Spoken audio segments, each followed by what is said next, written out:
palabra santa, la palabra que transforma, que redarguye, que reprende, que exhorta y que trae consejo para nuestra vida. Quiero que vaya conmigo al Evangelio según San Mateo. En el capítulo 25 vamos a encontrar una parábola. Ahí vamos a estacionarnos y vamos a predicar de esta parábola que el Señor habló. Mateo capítulo 25 y el primer versículo, hermanos, en el capítulo 25. Vamos a leer solamente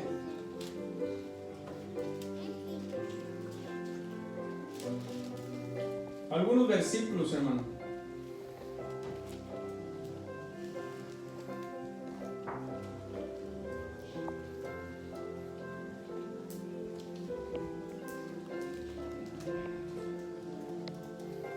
Dice la Biblia, ¿están todos ahí, hermanos? Sí. Mateo capítulo 25, versículo 1 en adelante, para honra y gloria de nuestro Señor Jesucristo.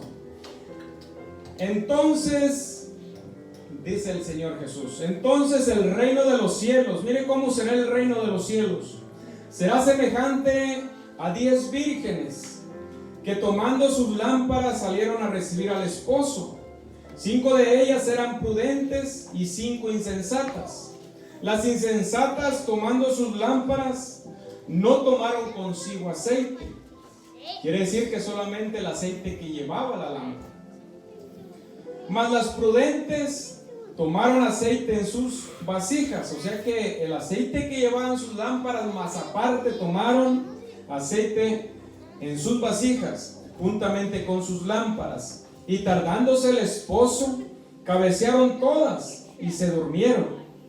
Y a la medianoche se oyó un clamor: aquí viene el esposo, salid a recibirle. Entonces todas aquellas vírgenes se levantaron y arreglaron sus lámparas. Y las insensatas dijeron a las prudentes: danos de vuestro aceite, porque nuestras lámparas se apagan. Mas las prudentes respondieron diciendo: para que no nos falte a nosotras y a vosotras, id más bien a los que venden y comprad para vosotras mismas. Pero mientras ellas iban a comprar, vino el esposo, y las que estaban preparadas entraron con él a las bodas, y se cerró la puerta. Después vinieron también las otras vírgenes diciendo: Señor, Señor, ábrenos. Mas él respondiendo dijo: de cierto os digo que no os conozco. Velad pues, porque no sabéis el día ni la hora en que el Hijo del Hombre ha de venir. Puede tomar su lugar, hermanos, dándole un gloria a Dios. Aleluya. Y vamos a estar hablando acerca de esta parábola. Y yo le he puesto a este mensaje el título en forma de pregunta. Gloria a Dios. Un título en forma de pregunta. Dice así: ¿cómo está tu lámpara? ¿Cómo está tu lámpara? Miren, hermanos, el énfasis de esto, el énfasis que el Señor Jesús quería darle o quiere darle a estas parábolas y a estos mensajes que el Señor ofreció, simplemente es alertar al pueblo, alertar a la iglesia, que estén listos, que estén preparados. Y siempre hace narrativas diferentes, siempre refiriéndose a sus tiempos, a esos días, cómo se vivía el ambiente, cómo vivían en ese tiempo. En aquel tiempo el matrimonio era un evento muy glorioso, muy hermoso, muy diferente a lo que hoy se ve. El compromiso del matrimonio en esos tiempos, hermano, era un compromiso sagrado, era un compromiso casi de muerte, era un compromiso que que iba más allá de las expectativas. Y el Señor comienza a narrar a una novia, que en este caso menciona 10 vírgenes, y narra a el novio o el esposo. Miren, en aquellos tiempos, hermanos, así se llevaba a cabo el matrimonio. En aquel tiempo, hermanos, estaba dicho o convenido de que ya cuando una mujercita tenía 12 años, ya estaba apta para el matrimonio, ya era apta para casarse. A los 12 años ella podía matrimoniarse. En los varones, a los 13 años ya podían matrimoniarse. Y no era como los tiempos de hoy. No, es que yo amo al muchacho. No, es que yo amo a la muchacha. Yo decido, tú no tienes que meterte en mi vida. Yo soy el que decido. En aquel tiempo no era así. En aquel tiempo el matrimonio lo negociaban los padres. Podemos decir que qué injusto. En aquel tiempo se negociaba el casamiento entre un hombre y una mujer por parte de los padres. Ellos eran los que decidían. Ellos eran los que velaban por sus intereses. Se hacía esto. Se platicaban los consuegros y llegaban a un acuerdo conforme al dote. El dote era una cierta suma de dinero que tenía que ofrecer el novio o la novia. No en forma de que como si la estuviese comprando, no, sino como una garantía de que la iba a respetar, la iba a amar. Eso era. Cuando llegaban, hermanos, al acuerdo del dote, entonces planeaban el tiempo de la boda. Se daban un tiempo para que el hombre, hermanos, el varón, trabajara y pudiera construir el futuro para su esposa, su futura esposa. Tenía que trabajar, tenía que construir su vivienda, su propia casa, para que cuando se casaran ya tuvieran dónde vivir. Hoy los jovencitos ni les preocupa eso. La llevo ahí con mis padres, pero eso no es así, ¿no? Tiene que ser el hombre que se casa, tiene que ser responsable. Entonces el hombre trabajaba y cuando ya estaba listo, hermanos, cuando se llegaba el plazo, esto era el momento de la boda. Por eso Jesús hace mención en la parábola de cómo se llevaba a cabo una boda. Miren, en el día de la boda, si llegaba el día de la boda, en ese día, hermanos, el novio se cambiaba y mandaba a traer ¿cómo se le puede llamar? A un grupo de amigos, de amistades de él,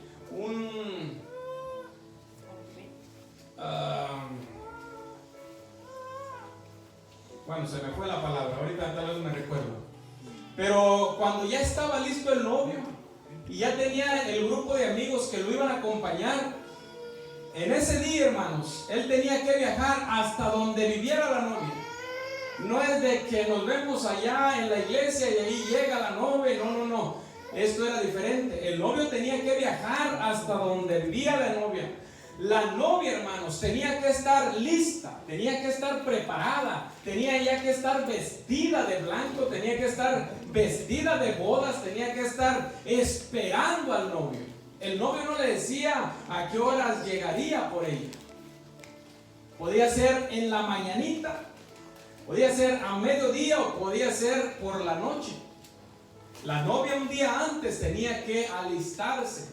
Y en cuanto empezara el día, hermanos, estar preparado. El día comenzaba a las 6 de la mañana. El novio podía llegar a las 6 de la mañana. La novia, imagínense, cambiándose a las 2, 3 de la madrugada para estar lista para esperar al novio. Tenía que hacerlo. Y tenía que estar sentada esperando solamente al novio. Cuando el novio llegaba, hermanos, iba con todo el grupo de varones. Ellos llevaban como una, no sé si han visto, como un tipo de carreta, pero cargándolo.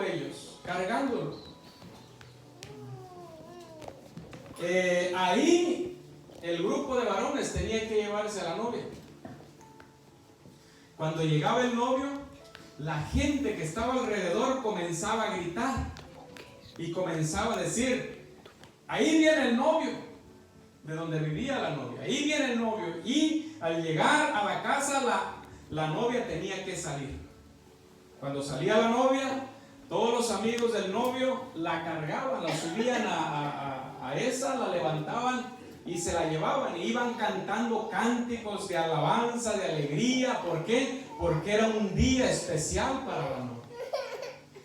Cuando llegaban a la fiesta, al banquete, llegaban, había cánticos, había comida, había tantas cosas, celebraban, y antes de que se terminara el día, ellos tenían que irse para consumar el matrimonio. Pero después regresaban, porque la boda no era de 2, 3 horas, ni 4, ni 5.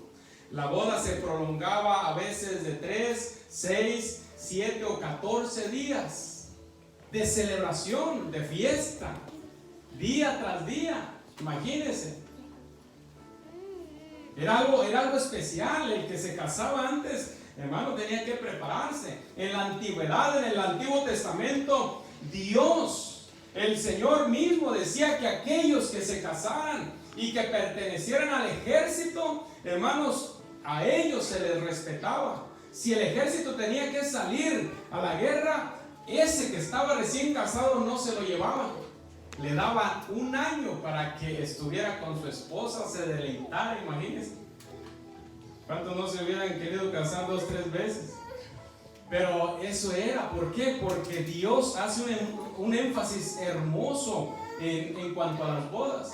Por eso la parábola cobra sentido cuando el Señor, sabiendo que ese era el ambiente que existía en esos tiempos, y sabía que la gente podía comprender la parábola, comienza a decirles que había 10 vírgenes y que existía un novio, y que ese novio, ese esposo, iba a llegar por estas vírgenes. Pero enfatiza algo muy diferente. Dice que todas, hermanos, tomaron sus lámparas. Todas salieron a recibir al esposo. Pero hubo un momento donde las 10, no es que solamente las 5 insensatas, las 10 dice que cabecearon y se durmieron.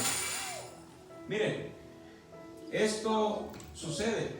Hay momentos en el Evangelio, hermanos. Hay momentos donde nos llega el desánimo, donde nos llega el decir: ¿para qué continúo?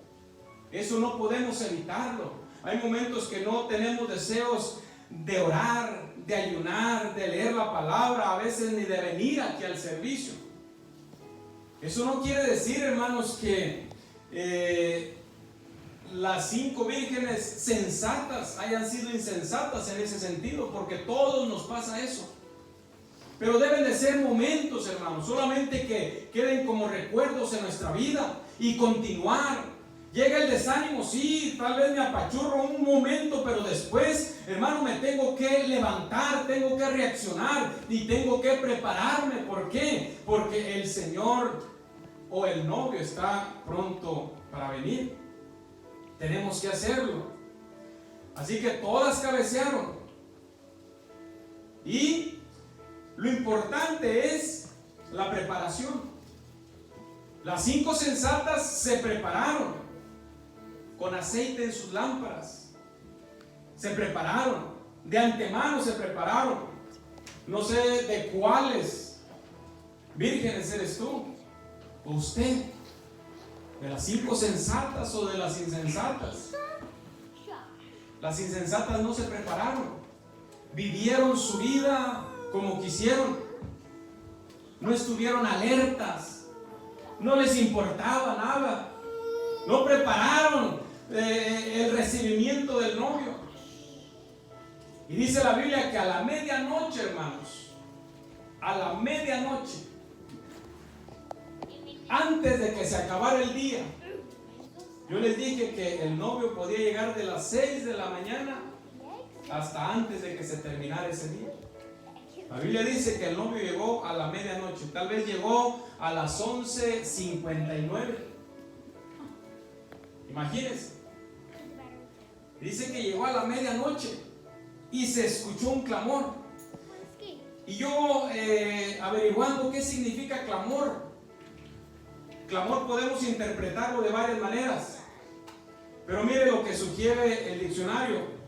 Dice que un clamor es un conjunto de voces y gritos proferidos con vehemencia por una multitud, en especial para quejarse de algo, pedir algo, aclamar a alguien. El clamor popular. Hay otro punto que también se refiere a clamor como gritos de dolor o queja. Y yo relaciono este tipo de descripción, ¿sabe cómo? Como que en aquel tiempo va a haber un clamor, va a haber alguien que va a anunciar la venida del Señor, y ese clamor va a ser un clamor de júbilo, de los que vamos a ser levantados, de los que vamos a ser recogidos. Pero también relaciono la otra interpretación como gritos de dolor y de queja. Aquellos que se van a quedar, aquellos que al momento de la iglesia ser levantada, como decía nuestro hermano, van a comenzar a gritar, van a comenzar a tener esos gritos de dolor, esa queja en su ser, y más aquellos que un día conocieron al Señor y se van a mirar que se quedaron, y van a mirar que aún están sobre la tierra. Y aquellos que les predicaron, aquellos que les hablaron, aquellos que les dijeron arrepiéntete porque Cristo viene por un pueblo santo, no los van a mirar, no van a estar ahí más. Ese va a ser el peor del sufrimiento de los que se quedan. Un clamor de dolor, un clamor de angustia, un clamor, hermanos, el cual no describe la Biblia que va a haber ni que habrá. ¿Cuál era ese clamor? Aquí viene el esposo. Salid y recibid. Salid y recibid. Todas se levantaron, hermanos. Las insensatas no se quedaron dormidas, también se levantaron. Pero ¿sabe qué pasó? Les faltó aceite en sus lámparas. Sus lámparas ya no tenían aceite. El aceite se les había terminado. ¿Qué simboliza la lámpara y el aceite en las Escrituras? La lámpara es usted, yo, su cuerpo, mi cuerpo, todo lo que contiene mi cuerpo, que es espíritu, alma y esta materia. ¿Qué simboliza el aceite en la Escritura? El aceite se refiere a la unción del Espíritu Santo, el Espíritu mismo obrando dentro de las lámparas que es usted y que soy yo. Eso es lo que simboliza el aceite. Una lámpara sin aceite, hermanos, es una lámpara apagada, es una lámpara que se apagó, es una lámpara que se murió. Yo recuerdo en aquel tiempo, hermanos, cuando nosotros no teníamos electricidad, nos alumbrábamos con unas cosas que nosotros, no sé si alguien los conoce por ese nombre, pero se llamaban aparatos. Eran unos frascos redondos, como de 1 litro, y tenían un mechón arriba. Y teníamos que echarle gasoil, no sé si escucharon de eso. Teníamos que echarle para que pudiera prender. Cuando ya se iba terminando el gasoil, hermanos, el alumbre se iba apagando hasta quedar completamente en oscuridad. ¿Qué pasó? Se le acabó el combustible, se le acabó el gas. ¿Cómo volverlo a prender? ¿Cómo volver a iluminar? Era necesario echarle el combustible. Una lámpara ¿cómo vuelve a prender si no hay aceite dentro de ella? ¿Cómo se vuelve a motivar? ¿Cómo vuelve a vivir si no hay aceite? Ese es usted y ese soy yo. Mientras el Espíritu Santo no esté en su vida, en su corazón, dentro de usted, redarguyendo su vida, pudiendo trabajar con usted, su vida va a estar apagada. No va a poder iluminar a nadie. Por eso la importancia de que sus lámparas estén siempre con aceite. Hermanos, la salvación es individual. La salvación es individual. Usted no va a poder salvar a otro, ni otro lo va a poder salvar a usted. Dice Ezequiel capítulo 18, versículo 4: por eso el alma que pecare, esa morirá. El alma que pecare. No importa lo que aquel haga, no importa lo que el otro haga, y decir, bueno, ¿y aquel por qué está haciendo eso? Bueno, ¿aquel por qué está haciendo eso? Bueno, si ellos hacen eso, ¿yo por qué estoy haciendo algo diferente? Le digo, ¿por qué? Porque usted no va a poder salvarlos, ni ellos lo van a salvar con sus acciones. Es usted quien tiene que pelear por su salvación. Si usted peca, usted va a morir espiritualmente. Si yo peco, yo soy el que voy a ser condenado. La hermana no me va a poder salvar. Mis hijos no me van a poder salvar. Yo no puedo salvar a mis hijos. Si ellos pecan, ellos van a recibir las consecuencias de su pecado. Ellos son los que van a pagar, no yo. ¿Sabe cuál es mi trabajo? Exhortarlos, advertirles, corregirlos. Pero si ellos pecan, el alma que pecare, dice Ezequiel, esa morirá. Así que tenemos que cuidar nuestra lámpara. Nuestra lámpara es nuestra propia vida, hermanos. Una lámpara tiene 3 procesos, 3 estados donde podemos definir, hermanos. Una lámpara puede estar completamente vacía o puede estar a medias o completamente llena. Yo no sé cuál prefiere usted. Yo no sé usted qué preferiría, estar vacío, con poco aceite o totalmente lleno. Yo me voy por la tercera opción. Pero quiero describirles una lámpara vacía.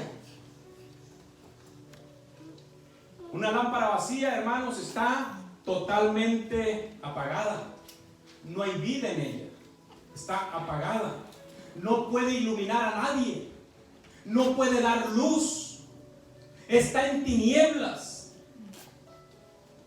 De nada sirve una lámpara vacía. De nada sirve. ¿Qué me serviría a mí tener una lámpara y estar en total oscuridad? Pero si la lámpara no tiene combustible, ¿cómo me va a alumbrar? ¿De qué le sirve al mundo tener a la iglesia? Pero la iglesia está en su totalidad vacía. La iglesia tiene que estar encendida para poder iluminar al mundo que está en tinieblas, que está en oscuridad. ¿De qué le serviría a una familia que se está destruyendo tener a un familiar cristiano, pero estar apagado? Que no les dé luz, que no les dé guianza, que no les dé consejo. Una lámpara vacía está totalmente apagada. Está vacía porque no tiene aceite. ¿Y sabe qué pasa cuando una lámpara está totalmente vacía? O tiene una fisura donde tira el aceite, o se le terminó y no volvió a rellenar. Hubo algún motivo, hermanos. Hay muchos, y les digo muchos, me atrevo a decir muchos porque yo conozco, yo los he visto, existen. Hay muchos que cuando entraron al camino del Señor, hermanos, entraron con júbilo, con alegría, hermanos, con dedicación, con pasión, y servían al Señor, adoraban al Señor. Muchos hasta recibieron el Espíritu Santo, pero hubo algo, lo cual fue vaciando el aceite. Hoy los miramos totalmente perdidos. Hoy los miramos totalmente distanciados de Dios. Le dieron la espalda a Dios. ¿Qué pasó? ¿Qué sucedió con esa lámpara? ¿Por qué se vació? ¿Por qué está vacía? ¿Sucedió algo? ¿Pasó algo? Sí. Pero una lámpara así de nada sirve. Está totalmente muerta, sin forma de alumbrar. Tal vez no retiene el aceite porque se rompió, porque hay un agujero en ella. ¿Sabe qué puede provocar esto? Cuando hay una ranura, cuando hay un agujero, cuando algo sucedió y el aceite se tiró. Una ranura, un hoyo, puede ser algún rencor, odio, desaliento. Puede ser que alguien le dijo algo, alguien miró algo, sucedió algo en su vida y simplemente se quedó en ese estado porque no ha sido remendada, porque no ha sido sanado la herida o la ranura que sufrió. Porque tal vez hay un rencor en su corazón, porque tal vez hay un odio, porque tal vez hay recuerdos de que alguien lo trató mal, porque tal vez hubo alguien de su familia que lo dañó, alguien de la iglesia que lo dañó. Pero no tiene que quedarse así, tiene que levantarse, tiene que hacer algo, volver a llenar su lámpara. Dice Job capítulo 18, versículo 6, la luz se oscurecerá en su tienda y se apagará sobre él su lámpara. Una lámpara sin aceite, hermanos, o apagada, significan muchas cosas. Dice Proverbios 13:9, la luz de los justos se alegrará, mas se apagará la lámpara de los impíos. Proverbios 20:20 dice, al que maldice a su padre o a su madre, fíjese, escuche esto, y creo que esto es más para los jóvenes, el que maldice a su padre o a su madre, se le apagará su lámpara, en oscuridad tenebrosa quedará. Yo nunca maldigo a mi padre ni a mi madre, nunca los maldigo. Hermanos, maldecir no quiere decir que usted los maldiga directamente o que utilice la palabra maldición, no.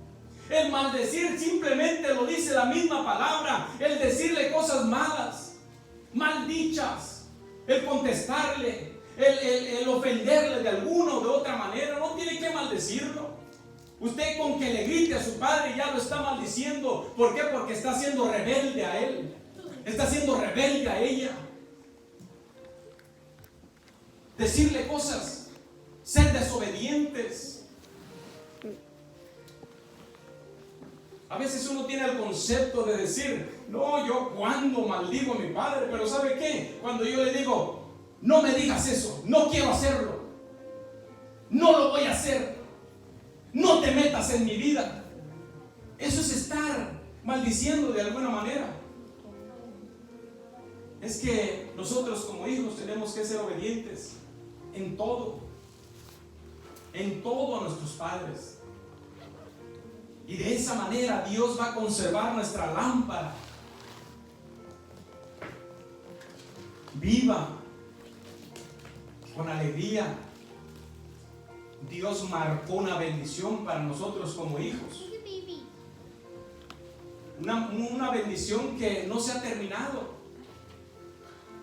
Dice la bendición: honra a tu padre y a tu madre.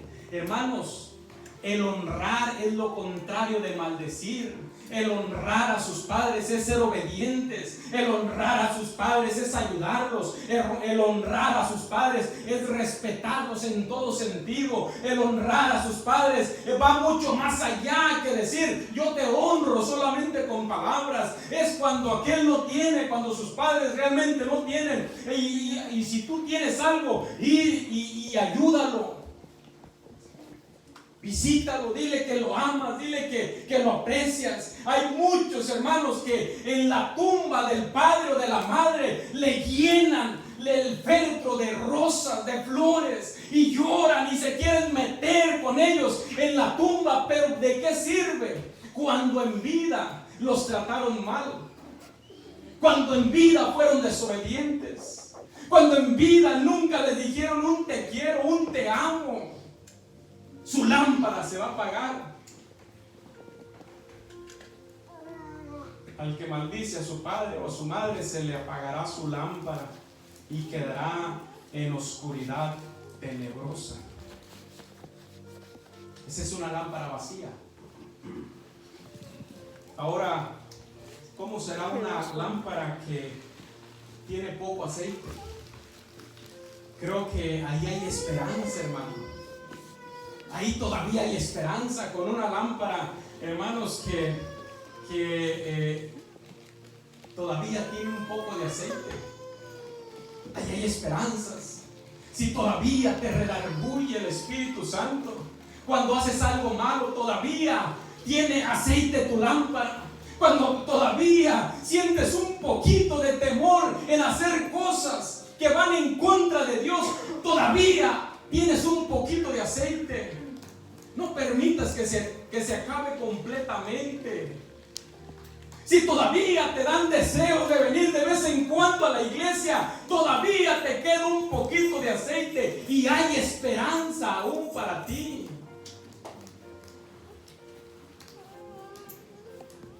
Cuando la lámpara tiene poco aceite, también está próxima a apagarse. Si no haces algo, pronto se apagará, pronto quedará en tinieblas. Pero te voy a decir algo: lo poco en las manos de Dios se hace mucho. Lo poquito en las manos de Dios se hace bastante. Cuando aquel hombre Elías y también cuando Eliseo fueron con la viuda, uno con una viuda y otro con la otra, mire, las viudas no tenían absolutamente nada. Les quedaba la esperanza, les quedaba su vida, les quedaba un poquito de aceite. ¿Y sabe qué sucedió? Con ese poquito, cuando llega el profeta y le dice a una: ¿qué tienes en tu casa? No, pues tengo un poquitito de aceite. Manda a tus hijos. Y aquí todo va de acuerdo a esto. Manda a tus hijos y recoge todos los baldes que puedas encontrar y ponlos ahí y comienza a llenarlos. Porque eso poquito en las manos de Dios se vuelve bastante, hermanos. Lo poco en las manos de Dios se vuelve mucho, hermanos. Y podemos comprobarlo y lo hemos vivido en nuestra propia vida, en nuestro ministerio. Lo hemos podido vivir, que con poquito Dios hace mucho. Amén, gloria a Dios. Eso téngalo por seguro. Y una viuda, hermanos, comenzó a vaciar eso poquito de aceite y dice que se cansó de llenar baldes. Hasta que dijo: hey, Señor, ya es mucha la bendición. Señor, ya no puedo, ya más, ya no tengo baldes. No le dijo Dios: hey, ya detente. No, porque Dios, entre más le das, entre más le crees, entre más dices gloria a tu nombre, entre más te metes con Dios, el Señor te dice: yo tengo bendición para darte más y más y más y más. Y no se detiene el Señor. Pero todo está en nosotros. ¿Qué hago con una lámpara que tiene poco? ¿Me quedo hasta que se apague? ¿O hago algo para que se vuelva a llenar? Aún tienes vida, aún tienes esperanza.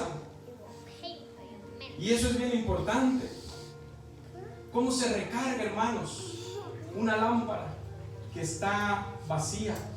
Que está con poco aceite. ¿Cómo la puedo recargar? ¿Qué puedo hacer?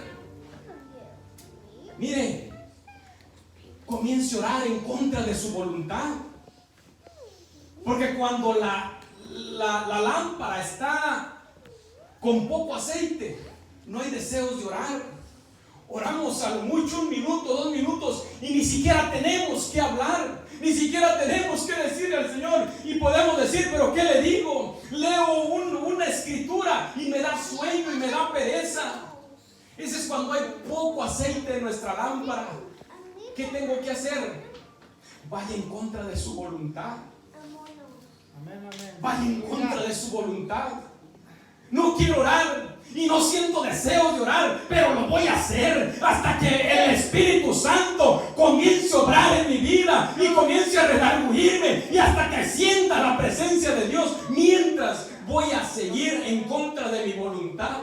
Mire, haga esto y va a ver que va a ser diferente. Comience orando aunque no quiera, aunque no tenga el deseo de hacerlo. Nadie tenemos el deseo de orar, precisamente por eso. Pero aún en contra de su voluntad, levántese y comience a orar, aunque no tenga que decirle al Señor. Simplemente dígale: Señor, gloria a Dios, gloria a Dios. Y va a llegar el momento donde el Señor te va a decir: por ese esfuerzo que estás haciendo, ahora yo voy a comenzar a bendecirte, y ahora vas a empezar a recibir aceite nuevo, porque el Espíritu Santo es el que da el aceite del deseo de poder estar en comunión con Dios. Aún hay esperanza cuando hay poco aceite en tu lámpara.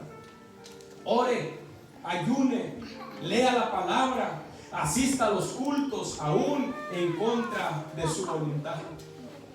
Hágalo y va a ver que todo va a ser diferente. ¿Cuántos desean tener aceite en sus lámparas?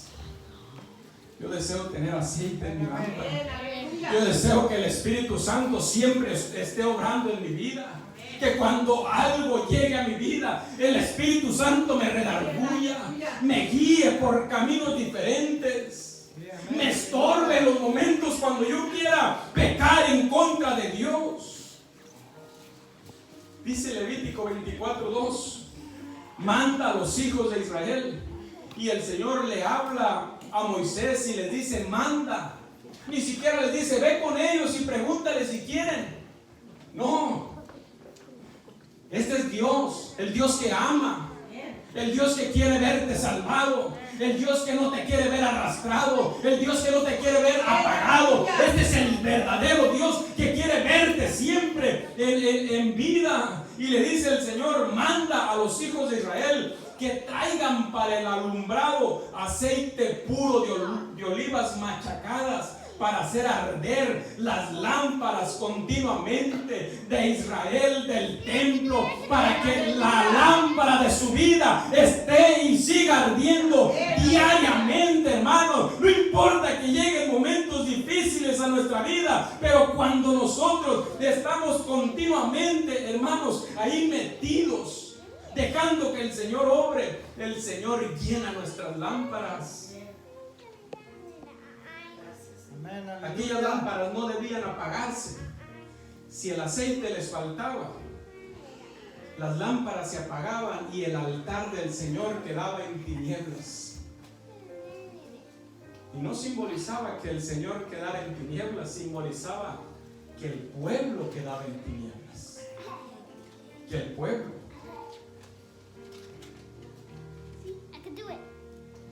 Si tienes poco aceite, tienes esperanza. No te preocupes, no te mortifiques. Sigue orando en contra de tu voluntad. Sigue leyendo la palabra en contra de tu voluntad. ¿No se han puesto a pensar algo, hermanos, que es básico? ¿Por qué las cosas de Dios se nos hacen tan difíciles? ¿No se han puesto a examinar? Mire, yo tal vez soy muy meticuloso en estas cosas, pero yo me pongo a pensar y a razonar cosas que a veces digo, para la gente tal vez no tenga sentido, pero para mí sí.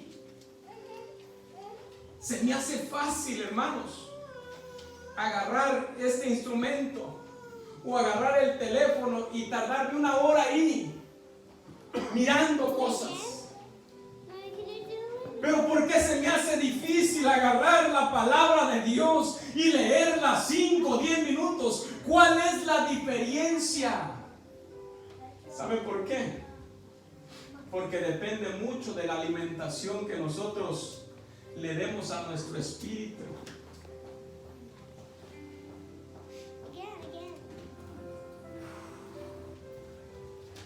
Podemos estar horas y horas metidos detrás de una computadora o de un teléfono, pero se nos hace muy difícil permanecer detrás de una Biblia leyendo de rodillas, ahí en tu cuarto, en tu sala, aquí en el altar. Se nos hace difícil. ¿Cuál es la diferencia? Precisamente eso. Porque estamos alimentando más los deseos de la carne y tenemos nuestra lámpara con muy poco aceite. Pero hay una lámpara que está llena. Y con esto quiero terminar. Una lámpara llena, hermanos, arde continuamente para la gloria de Dios. Continuamente, donde la pongan está ardiendo, donde la pongan está alumbrando, donde se pare habla de Cristo, donde se pare no se avergüenza de que fue Dios quien lo llamó, donde se pare dice que Él es cristiano con su vida y con sus acciones. Una lámpara llena no avergüenza a un cristiano. Una lámpara llena siempre está en servicio a favor de Dios. Una lámpara llena no tiene excusas. Una lámpara llena siempre está queriendo más y más y más de Dios. Y eso es lo que significa una lámpara llena.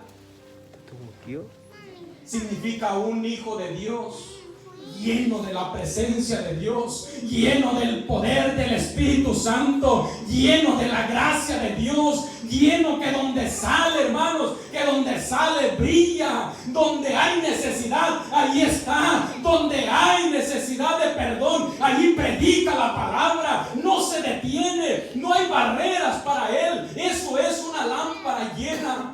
Una lámpara llena siempre estará encendida. Dice Lucas capítulo 12, versículo 35. Estén ceñidos vuestros lomos y vuestras lámparas continuamente encendidas, para que brillen como una luz resplandeciente en un mundo perdido, en un mundo malo. Eso tiene que ser una lámpara encendida. Dice Mateo 5:16. Así alumbre vuestra luz. Para que esto suceda, necesitas estar lleno. No estar a medias, ni estar vacío. Es estar lleno. Una vida llena del Espíritu Santo. Una vida llena del Señor. Yo quisiera preguntarles, ¿cómo está su lámpara, iglesia? Solamente usted conoce cómo está el aceite en sus lámparas. ¿Ha sentido la presencia de Dios últimamente en sus vidas? Ahí cuando va rumbo al trabajo y escucha una alabanza, ha podido sentir la gloria de Dios en su vida, recorriendo su cuerpo, estremeciéndolo, haciéndolo llorar. Ha derramado su vida por las noches o por las mañanas en oración. ¿Cuánto hace que no ha sentido la presencia de Dios? ¿Cuánto tiempo hace que ya no siente la presencia de Dios? Tal vez mira a los demás que se gozan, tal vez mira a los demás, aleluya, que sienten la presencia de Dios y usted simplemente no siente nada. Quiero decirle que hoy tiene la oportunidad de que su lámpara sea llenada por el Espíritu Santo, pero tiene que hacer algo, tiene que levantarse y tiene que decirle: Señor, yo voy a ir en contra de mi voluntad, en contra de lo que mi carne anhela y desea, y voy a hacer lo que tú anhelas y quieres. Cristo viene pronto, iglesia. Si ese día, hermanos, te llega a sorprender con poco o nada de aceite en tu lámpara, así como las 5 vírgenes insensatas, te vas a quedar fuera. Te lo digo, te vas a quedar fuera.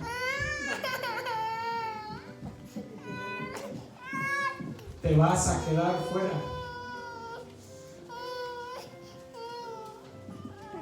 No deseo eso. Si yo no deseo eso, imagínese Dios. Cuando el Señor dice que Él no quiere que nadie se pierda, Él no quiere que nadie se pierda, hermanos, sino que todos procedan al arrepentimiento y todos vuelvan, hermanos, su mirada a Cristo Jesús, que todos vengan para que sus lámparas sean vacías. Si el Señor viniera hoy, ¿qué sucedería contigo? ¿Cómo está tu lámpara, hermano, hermana? ¿Cómo está tu lámpara? Póngase de pie. Y quiero que usted, cerrando los ojos y levantando sus manos, se examine a usted mismo.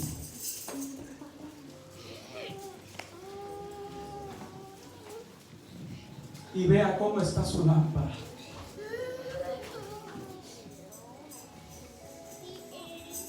Y la respuesta, hermano, que usted reciba, de eso depende para que usted sea lleno en esta tarde. Porque el Dios de Elías, el Dios de Eliseo, el Dios de Abraham, de Isaac y de Jacob, el Dios proveedor, el Dios que no quiere que tú perezcas, ese Dios está aquí. Y si tu lámpara está vacía, Dios puede llenar tu lámpara en esta tarde. Y si tu lámpara está con poco aceite, Dios puede suplir.